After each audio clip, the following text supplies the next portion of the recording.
Assalamualaikum warahmatullahi wabarakatuh. Kali ini kita akan mempelajari materi tentang kemagnetan dan induksi elektromagnetik.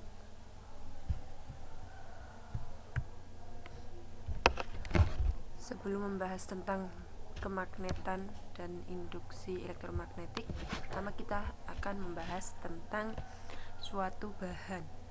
Bahan itu menurut sifat kemagnetannya dapat dibagi menjadi dua, yakni bahan yang mengandung magnet dan bahan yang bukan magnet. Bahan magnet sendiri itu dapat dibagi menjadi dua, yakni paramagnetik dan ferromagnetik. Paramagnetik merupakan bahan magnetik yang dapat ditarik secara lemah oleh gaya magnet. Contoh bahan-bahannya adalah aluminium, platina, dan mangan. Sedangkan bahan ferromagnetik adalah bahan yang dapat ditarik dengan gaya yang kuat oleh magnet. Contoh bahan-bahannya itu adalah besi, baja, kobalt, dan nikel. Sedangkan bahan yang bukan magnet ini biasanya disebut sebagai bahan diamagnetik. Contoh bahan-bahannya adalah bismut, tembaga, dan seng.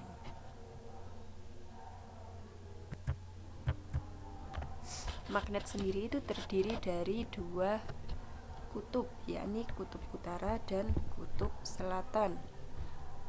Jika ada dua magnet yang didekatkan, itu ada dua kemungkinan, yakni tarik-menarik atau tolak-menolak. Tarik-menarik ini terjadi ketika dua kutub yang berbeda didekatkan. Seperti pada gambar ini, seumpama warna merah adalah kutub utara, warna biru adalah kutub selatan. Di sini yang didekatkan adalah kutub utara dan kutub selatan, sehingga magnetnya akan saling tarik-menarik. Sedangkan kondisi tolak-menolak itu terjadi ketika dua kutub yang sama didekatkan. Seperti pada gambar B ini, seumpama kutub utara didekatkan dengan kutub utara, maka magnet tersebut akan saling tolak-menolak. Atau bisa juga jika kutub selatan didekatkan dengan kutub selatan, itu sama akan terjadi tolak-menolak juga. Jadi tarik-menarik ketika dua kutub yang berbeda didekatkan, dan tolak-menolak ketika dua kutub yang sama didekatkan. Selanjutnya, kan tadi sudah saya jelaskan kalau magnet itu ada dua kutub, utara dan selatan. Bagaimana jika batang magnet yang mempunyai kutub utara dan selatan itu dipotong tepat di tengah? Apakah kemudian akan ada dua magnet yang berbeda? Satu magnet hanya mempunyai kutub utara, satu magnet hanya mempunyai kutub selatan. Apakah benar seperti itu? Tidak. Jadi, ketika ada batang magnet yang dipotong menjadi dua, secara otomatis masing-masing potongan tersebut akan mempunyai dua kutub, kutub utara dan kutub selatan, seperti yang diperlihatkan pada gambar ini. Jadi ketika satu batang magnet panjang dipotong menjadi dua, masing-masing potongannya itu akan secara otomatis membentuk kutub utara dan kutub selatan. Ketika potongan tersebut dipotong lagi, sama, masing-masing potongannya juga akan membentuk kutub utara dan kutub selatan. Jadi ketika ada magnet yang dipotong, maka dia secara otomatis akan membentuk kutub utara dan kutub selatan. Sifat magnetik suatu bahan itu sangat dipengaruhi oleh struktur atom di dalam bahannya. Lebih tepatnya dipengaruhi oleh gerakan elektron-elektron di dalam atom. Gambar A ini menunjukkan ilustrasi dari sebuah batang logam. Di dalam suatu batang logam itu terdapat atom-atom. Jadi lingkaran-lingkaran ini menunjukkan sebuah atom. Normalnya atom-atom dalam sebuah logam tersusun secara acak. Hal ini diperlihatkan dari gambar. Masing-masing atom itu kan mempunyai tanda utara dan selatan. Jika diperhatikan, arah kutub-kutubnya ini tidak sejajar atau tidak searah antara satu atom dengan atom yang lainnya. Kemudian ketika logam tersebut didekatkan dengan magnet berkutub selatan, ini terjadi sesuatu yang unik, yakni terjadi gerakan elektron dalam atom. Jadi kutub selatan yang kuat ini menarik semua kutub utara dari magnet atom dan membuat logam menjadi sebuah magnet. Hal ini terlihat dari arah masing-masing atom. Di gambar ini ditunjukkan arah utara dari magnet atom ini semuanya menjadi mendekat kepada magnet kutub selatan. Jadi, sifat magnetik suatu bahan itu sangat dipengaruhi oleh kemampuan suatu elektron di dalam atom untuk termagnetisasi. Jadi, semakin mudah atom-atomnya itu bergerak untuk mensejajarkan atau untuk menyearahkan satu sama lain, maka kemagnetan dari satu bahan akan semakin baik.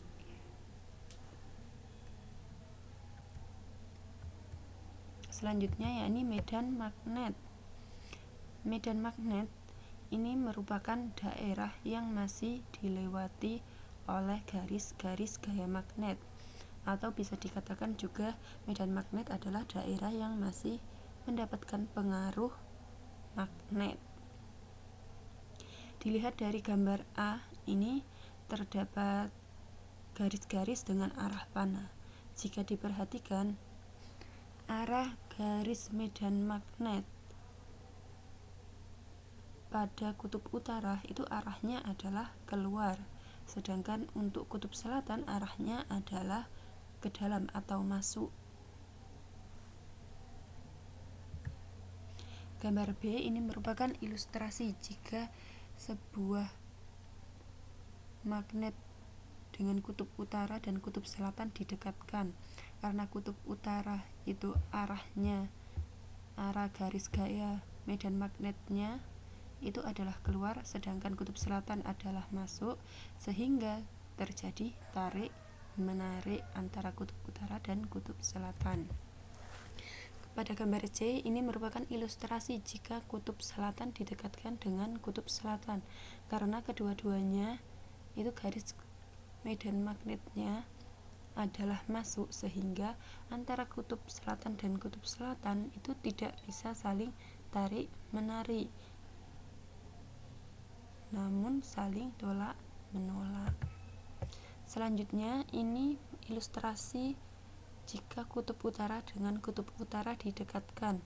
Yang terjadi adalah saling tolak menolak karena garis medan magnet dari kutub utara itu adalah keluar, jadi garis gayanya saling keluar, jadi tidak bertemu, sehingga tidak bisa tarik menarik. Bumi memiliki sifat kemagnetan. Ini merupakan ilustrasi dari sebuah bumi, dan garis-garis biru ini menunjukkan garis-garis medan magnet bumi. Jadi di sini pada gambar ini terdapat garis vertikal warna hitam, ini menunjukkan kutub utara geografi dan kutub selatan geografi. Sedangkan terdapat gambar batang dengan tanda S dan in, ini menunjukkan kutub selatan magnet bumi dan kutub utara magnet bumi. Jadi antara kutub geografi dan kutub magnet bumi itu berbeda. Kutub geografi dan kutub magnet bumi itu saling berlawanan. Sederhananya seperti ini. Ketika kita menggunakan kompas, jarum kompas selalu menunjukkan arah utara. Jarum kompas itu merupakan sebuah magnet. Seperti prinsip sebelumnya bahwa magnet yang berbeda akan saling tarik menarik. Berarti ketika jarum kompas itu menunjukkan utara, berarti dia akan ditarik oleh kutub selatan magnet bumi. Jadi sebenarnya jarum kompas yang menunjukkan arah utara itu menunjukkan arah kutub selatan magnet bumi, dan sebaliknya arah jarum kompas yang menunjukkan kutub utara yang menunjukkan kutub selatan itu sebenarnya menunjukkan kutub utara magnet bumi. Selanjutnya, perbedaan sudut antara sebuah kutub magnet bumi dan sebuah kutub bumi itu disebut sudut deklinasi. Sedangkan sudut kemiringan yang dibentuk oleh jarum kompas terhadap bidang datar disebut sebagai sudut inklinasi. Medan magnet di sekitar arus listrik. Ini merupakan sebuah ilustrasi di mana terdapat baterai sebagai sumber GGL atau sebagai sumber tegangan. Kemudian di sini terdapat sebuah batang logam yang diletakkan secara vertikal, kemudian diberikan dua kabel yang nanti akan dihubungkan pada baterai. Di sekitar atau di sekeliling batang logam tersebut diletakkan sebuah piringan yang sudah dipasang kompas.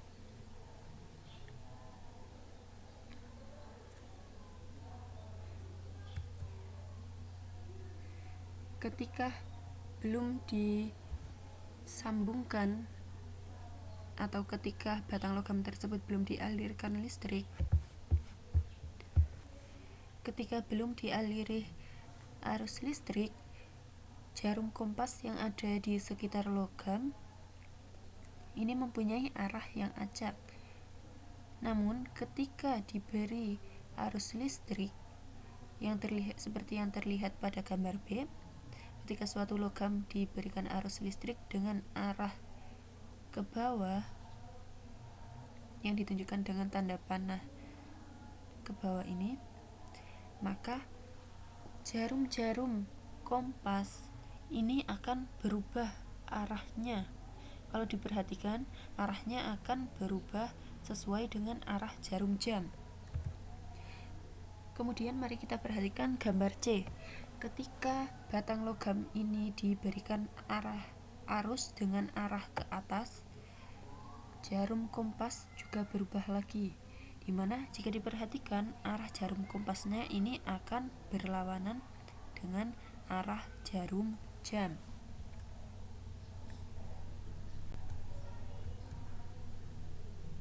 Jadi dari situ dapat disimpulkan bahwa di sekitar batang logam atau di sekitar kawat berarus itu akan terdapat medan magnet. Nah, untuk menunjukkan arah suatu medan magnet ini dapat digunakan aturan tangan kanan seperti yang ditunjukkan pada gambar. Jadi kita ilustrasikan sebagai sebuah tangan yang menggenggam logam. Arah ibu jari ini menunjukkan arah dari arusnya, sedangkan arah dari 4 jari ini menunjukkan arah medan magnetnya. Besar medan magnet yang diinduksikan oleh sebuah kawat berarus ini dapat dinyatakan dengan persamaan B sama dengan mu0 dikalikan dengan I per 2 pi kali A, dimana mu0 ini merupakan sebuah permeabilitas vakum yang besarnya bernilai 4 pi kali 10 pangkat min 7 Weber per ampere meter. Sedangkan I menunjukkan kuat arus listrik dari batang berarus ini atau dari kawat berarus. Kemudian A ini menunjukkan letak titik pengamatannya dari kawat berarus. Gaya Lorentz. Gambar A ini merupakan ilustrasi dari sebuah kawat logam yang diletakkan di antara kutub utara dan kutub selatan dari sebuah magnet. Kemudian batang logam tersebut dialiri dengan arus. Ketika